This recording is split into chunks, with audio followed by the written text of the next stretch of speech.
ಭೂಮಿಯ ಮೇಲೆ ಅತಿ ಹೆಚ್ಚು ಪ್ರಮಾಣದ ಜಲರಾಶಿ ಯಾವ ಭಾಗದಲ್ಲಿದೆ? ಉತ್ತರಾರ್ಧಗೋಳ, ದಕ್ಷಿಣಾರ್ಧಗೋಳ, ಸಮಭಾಜಕ ವೃತ್ತದ ಬಳಿ, ಧ್ರುವಗಳ ಬಳಿ. ಇದಕ್ಕೆ ಸರಿಯಾದ ಉತ್ತರ ದಕ್ಷಿಣಾರ್ಧಗೋಳ. ಸೊ ಭೂಮಿಯನ್ನ ಸಮಭಾಜಕ ವೃತ್ತವನ್ನು ಆಧಾರವಾಗಿಟ್ಟುಕೊಂಡು ಸಮಭಾಜಕ ವೃತ್ತದಿಂದ ಮೇಲ್ಭಾಗವನ್ನು ಉತ್ತರಾರ್ಧಗೋಳ, ಹಾಗೆ ಸಮಭಾಜಕ ವೃತ್ತದಿಂದ ಕೆಳಭಾಗವನ್ನು ದಕ್ಷಿಣಾರ್ಧಗೋಳ ಅಂತ ಕರೀತಾರೆ. ಈ ಒಂದು ದಕ್ಷಿಣಾರ್ಧಗೋಳದಲ್ಲಿ 57% ಜಲರಾಶಿಯನ್ನ ಹೊಂದಿದೆ, ಅಂದರೆ ಸಾಗರ ಸಮುದ್ರಗಳ ವ್ಯಾಪ್ತಿಯನ್ನು ನಾವು ಕಾಣ್ತೇವೆ. ಆ ಕಾರಣಕ್ಕೆ ದಕ್ಷಿಣಾರ್ಧಗೋಳವನ್ನ ಜಲಪ್ರಧಾನ ಗೋಳ ಅಂತ ಕರಿತೀವಿ. ಇನ್ನು ಸಮಭಾಜಕ ವೃತ್ತದಿಂದ ಉತ್ತರಕ್ಕೆ ಇರುವಂತಹ ಉತ್ತರಾರ್ಧಗೋಳವನ್ನ ಭೂಪ್ರಧಾನ ಗೋಳ ಅಂತ ಕರಿತೀವಿ. ಏಷ್ಯಾ ಮತ್ತು ಆಫ್ರಿಕಾ ಖಂಡಗಳ ನಡುವೆ ಸಂಪರ್ಕ ಕಲ್ಪಿಸುವಂತಹ ಕಾಲುವೆ ಯಾವುದು?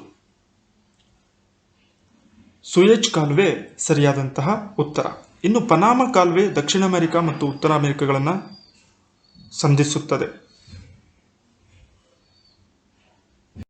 ಕಲ್ಲಿದ್ದಲು ಗ್ರಾಫೈಟ್ ಆಗಿ ಸುಣ್ಣದ ಕಲ್ಲು ಅಮೃತ ಶಿಲೆಯಾಗಿ ಮಾರ್ಪಾಡಾಗುತ್ತವೆ. ಇವು ಯಾವ ವಿಧದ ಶಿಲೆಗಳಿಗೆ ಉದಾಹರಣೆ? ರೂಪಾಂತರ ಶಿಲೆಗಳು.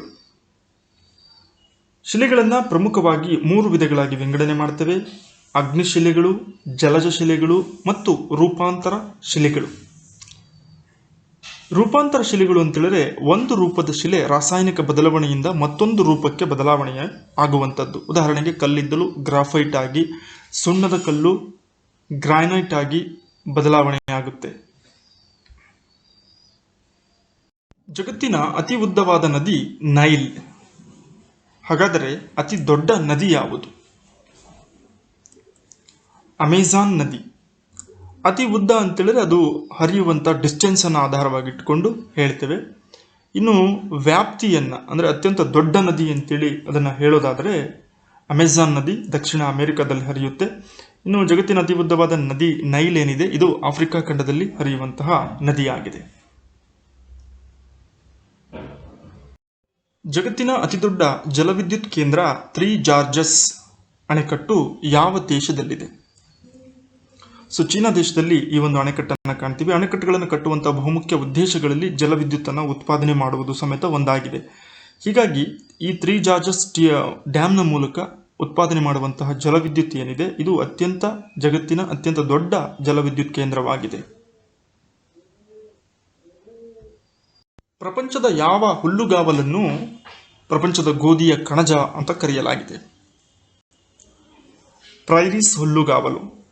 ಉತ್ತರ ಅಮೆರಿಕದಲ್ಲಿ ಕಂಡುಬರುವಂತಹ ವಿಶಾಲವಾದಂತಹ ಹುಲ್ಲುಗಾವಲು ಪ್ರದೇಶವಾಗಿದ್ದು ಇದನ್ನ ಪ್ರೈರೀಸ್ ಎನ್ನುವಂತಹ ಹೆಸರಿನಿಂದ ಕರೀತಾರೆ.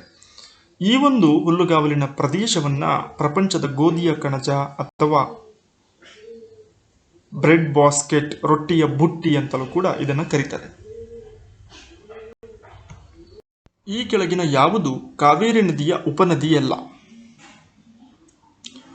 ವರ್ಧಾ ನದಿ. ವರ್ಧಾ ನದಿ ತುಂಗಭದ್ರಾ ನದಿಯ ಉಪನದಿಯಾಗಿದೆ. ಇನ್ನು ಕಾವೇರಿ ನದಿಯ ಉಪನದಿಗಳನ್ನು ನೋಡೋದಾದರೆ ಹಾರಂಗಿ, ಹೇಮಾವತಿ, ಶಿಂಷಾ, ಕಪಿಲಾ, ಅರ್ಕಾವತಿ, ಲಕ್ಷ್ಮಣ ತೀರ್ಥ ಮುಂತಾದ ಉಪನದಿಗಳನ್ನು ಕಾವೇರಿ ನದಿ ಹೊಂದಿದೆ. ಭಾರತದಲ್ಲಿ ಆಸ್ತಿಯ ಹಕ್ಕು ಎಂಬುದರ ಸ್ಥಾನಮಾನವೇನು? ಇದು ಸಂವಿಧಾನದಲ್ಲಿರುವಂತಹ ಖಾತರಿ ಇಲ್ಲದ ಕಾನೂನಿನ ಹಕ್ಕು. ಆಸ್ತಿಯ ಹಕ್ಕು ಎಂಬುದು ಪ್ರಾರಂಭದಲ್ಲಿ ಮೂಲಭೂತ ಹಕ್ಕಾಗಿಯೇ ಇತ್ತು. ಇದನ್ನ 1976ರಲ್ಲಿ ಮಾಡದಂಥ ಸಂವಿಧಾನ ತಿದ್ದುಪಡಿಯ ಮೂಲಕ ಮೂಲಭೂತ ಪಟ್ಟಿಗಳಿಂದ ಹೊರಗಡೆ ಇಡಲಾಯಿತು. ಹಾಗಾದರೆ ಈಗ ಆಸ್ತಿಯ ಹಕ್ಕು ಅನ್ನೋದು ಕೇವಲ ಕಾನೂನುಬದ್ಧ ಹಕ್ಕಾಗಿದೆ, ಲೀಗಲ್ ರೈಟ್ ಅಂತ ಕರಿತೀವಿ. ಶಿಕ್ಷಣ ಸಂಸ್ಥೆಗಳನ್ನು ಸ್ಥಾಪಿಸುವ ಮತ್ತು ನಡೆಸುವ ಅಲ್ಪಸಂಖ್ಯಾತರ ಹಕ್ಕಿಗೆ ಭಾರತೀಯ ಸಂವಿಧಾನದ ಯಾವ ವಿಧಿಯು ಖಾತರಿಯನ್ನು ನೀಡುತ್ತದೆ? ಸಂವಿಧಾನದ 30ನೇ ವಿಧಿ ಅಲ್ಪಸಂಖ್ಯಾತರು ತಮ್ಮದೇ ಆದಂತಹ ಶಿಕ್ಷಣ ಸಂಸ್ಥೆಗಳನ್ನು ಸ್ಥಾಪಿಸಿ ಅವುಗಳನ್ನು ನಡೆಸುವಂತಹ ಹಕ್ಕನ್ನು ಹೊಂದಿದ್ದಾರೆ. ಭಾರತದ ಮೊದಲ ಮುನ್ಸಿಪಲ್ ಕಾರ್ಪೊರೇಷನ್ ಎಲ್ಲಿ ಸ್ಥಾಪನೆಯಾಯಿತು? ಮಡ್ರಾಸ್ನಲ್ಲಿ ಸ್ಥಾಪನೆಯಾಗುತ್ತೆ 1687ರಲ್ಲಿ. ಸೊ ಹಾಗಾಗಿ ದೇಶದಲ್ಲಿ ಮೊಟ್ಟ ಮೊದಲ ಮುನ್ಸಿಪಲ್ ಕಾರ್ಪೊರೇಷನ್ ಸ್ಥಾಪನೆಯಾಗಿದ್ದು ಮದ್ರಾಸ್, ಈಗ ಇದನ್ನು ಚೆನ್ನೈ ಅಂತ ಕರೀತಾರೆ. ರಾಮನ್ ಮ್ಯಾಗ್ಸೆಸೆ ಪ್ರಶಸ್ತಿ ಪಡೆದ ಮೊದಲ ಭಾರತೀಯ ಯಾರು? ಆಚಾರ್ಯ ವಿನೋಬಾ ಭಾವೆ. ಸೊ ಆಚಾರ್ಯ ವಿನೋಬಾ ಭಾವೆಯವರಿಗೆ ಈ ಒಂದು ಪ್ರಶಸ್ತಿ ಮೊಟ್ಟ ಮೊದಲ ಬಾರಿಗೆ ನೀಡಲಾಯಿತು. ಆ ಮೂಲಕವಾಗಿ ಮೊದಲ ಭಾರತೀಯ ಎನ್ನುವಂಥ ಖ್ಯಾತಿಗೆ ಪಡಿತಾರೆ. ಈ ರಾಮನ್ ಮ್ಯಾಗ್ಸೆಸೆ ಪ್ರಶಸ್ತಿ ಏನಿದೆ, ಫಿಲಿಪೈನ್ ದೇಶದ ಅಧ್ಯಕ್ಷರಾದಂಥ ರಾಮನ್ ಮ್ಯಾಗ್ಸೆಸೆ ರವರ ಹೆಸರಿನಲ್ಲಿ ನೀಡಲಾಗುವಂಥ ಪ್ರಶಸ್ತಿಯಾಗಿದೆ. 1957ರಲ್ಲಿ ಈ ಒಂದು ಪ್ರಶಸ್ತಿಯನ್ನು ಸ್ಥಾಪನೆ ಮಾಡಲಾಯಿತು. ಇನ್ನು ಸರ್ಕಾರಿ ಸೇವೆಯಲ್ಲಿದ್ದು ಅವರ ಸೇವೆಯನ್ನು ಪರಿಗಣನೆ ಮಾಡಿ ನೀಡಿದಂತಹ ಪ್ರಶಸ್ತಿಗಳಲ್ಲಿ ಭಾರತದ C D Deshmukh, Kiran Bedi, T N Seshan ಹಾಗೆಯೇ ಜಿ ಎನ್ ಲಿಂಗ್ಡೋ ರವರಿಗೆ ಈ ಪ್ರಶಸ್ತಿ ದೊರೆತಿದೆ. ಹೊಯ್ಸಳರ ಪ್ರಸಿದ್ಧ ಅರಸ ವಿಷ್ಣುವರ್ಧನ, ಈತನ ಸೇನಾನಿ ಕೇತಮಲ್ಲನು ನಿರ್ಮಿಸಿದಂತಹ ದೇವಾಲಯ ಯಾವುದು? ಹೊಯ್ಸಳೇಶ್ವರ, ಚೆನ್ನಕೇಶವ, ಅಮೃತೇಶ್ವರ, ಕೀರ್ತಿನಾರಾಯಣ. ಸೊ ಇವುಗಳಲ್ಲಿ ಹಳೇಬೀಡಿನಲ್ಲಿರುವಂತಹ ಹೊಯ್ಸಳೇಶ್ವರ ದೇವಾಲಯವನ್ನು ವಿಷ್ಣುವರ್ಧನನ ಸೇನಾಧಿಪತಿಯಾದಂತಹ ಕೇತಮಲ್ಲನು ನಿರ್ಮಾಣವನ್ನು ಮಾಡ್ತಾನೆ.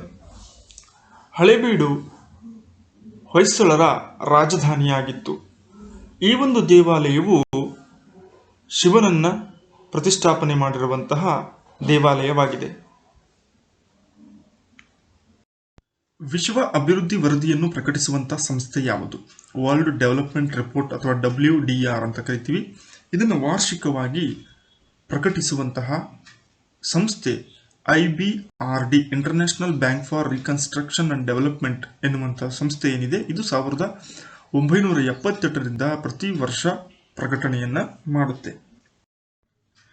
ಭಾರತದ ಲೋಕಸಭೆಯ ಪ್ರಥಮ ಸ್ಪೀಕರ್ ಯಾರು?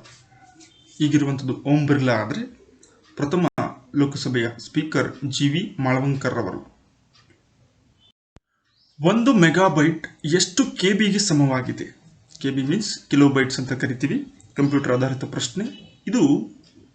1 MB ಅಂದರೆ ಎಷ್ಟು KBಗಳಿಗೆ ಸಮ? ಸರಿಯಾದ ಉತ್ತರ 1024 KBಗಳಿಗೆ 1 MB ಸಮವಾಗಿದೆ. ಕಾಜಿರಂಗ ವನ್ಯಜೀವಿ ಧಾಮ ಯಾವ ರಾಜ್ಯದಲ್ಲಿದೆ? ಕಾಜಿರಂಗ ವನ್ಯಜೀವಿ ಧಾಮ ಅಸ್ಸಾಂನಲ್ಲಿ ಕಾಣುತ್ತೇವೆ. ಸರ್ವೆ ಆಫ್ ಇಂಡಿಯಾ ಯಾವ ಸಚಿವಾಲಯದ ಅಧೀನದಲ್ಲಿದೆ? ಸರ್ವೆ ಆಫ್ ಇಂಡಿಯಾ ಅನ್ನುವಂಥ ಸಂಸ್ಥೆ ಯಾವ ಸಚಿವಾಲಯದ ಅಧೀನದಲ್ಲಿ ಬರುತ್ತೆ? ಇದಕ್ಕೆ ಸರಿಯಾದ ಉತ್ತರ ವಿಜ್ಞಾನ ಮತ್ತು ತಂತ್ರಜ್ಞಾನ ಸಚಿವಾಲಯ ಏನಿದೆ, ಇದರ ಅಡಿಯಲ್ಲಿ ಸರ್ವೆ ಆಫ್ ಇಂಡಿಯಾ ಸಂಸ್ಥೆಯು ಕರ್ತವ್ಯವನ್ನು ನಿರ್ವಹಿಸುತ್ತದೆ.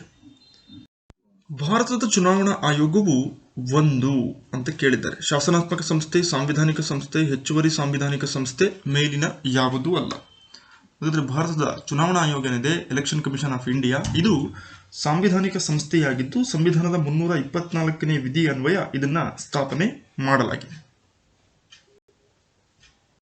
ಕರ್ನಾಟಕದ ಪ್ರಖ್ಯಾತ ಕ್ರೀಡಾಪಟು ಅಶ್ವಿನಿ ನಾಚಪ್ಪ ಯಾವ ಕ್ರೀಡೆಗೆ ಸಂಬಂಧಿಸಿದ್ದಾರೆ?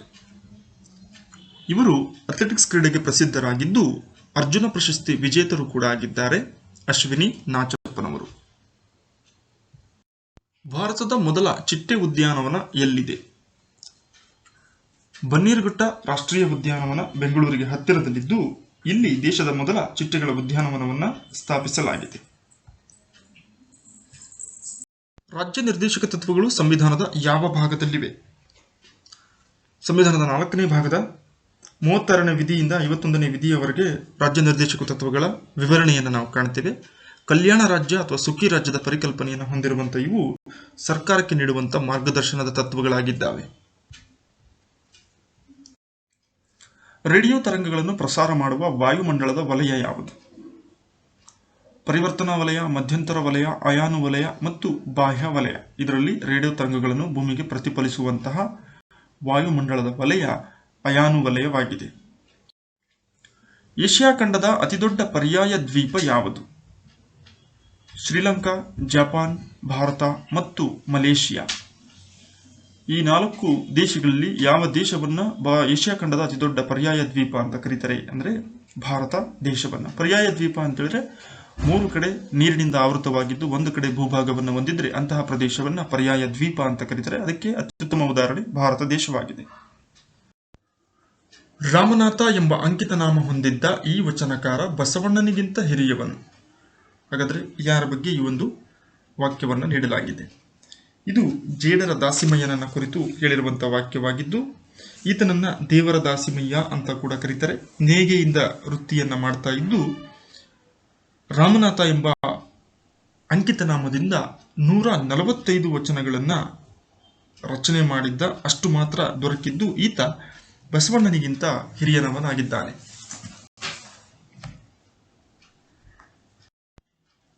ಈ ಕೆಳಗಿನ ಕೃತಿಗಳಲ್ಲಿ ಹರಿಹರನು ರಚಿಸಿದ ಕೃತಿಗಳು ಯಾವುವು? ಗಿರಿಜಾ ಕಲ್ಯಾಣ, ಬಸವರಾಜ ದೇವರಗಳೆ, ಸಿದ್ಧರಾಮ ಪುರಾಣ, ಗದುಗಿನ ಭಾರತವನ್ನು ಕೊಟ್ಟಿದ್ದಾರೆ. ಇದರಲ್ಲಿ ಹರಿಹರನು ರಚಿಸಿದ ಕೃತಿಗಳು ಗಿರಿಜಾ ಕಲ್ಯಾಣ ಮತ್ತು ಬಸವರಾಜ ದೇವರಗಳೆ. ಇನ್ನು ಸಿದ್ಧರಾಮ ಪುರಾಣ ರಾಘವಾಂಕರ ಕೃತಿ, ಗದುಗಿನ ಭಾರತ ಕುಮಾರವ್ಯಾಸನ ಕೃತಿಯಾಗಿದೆ.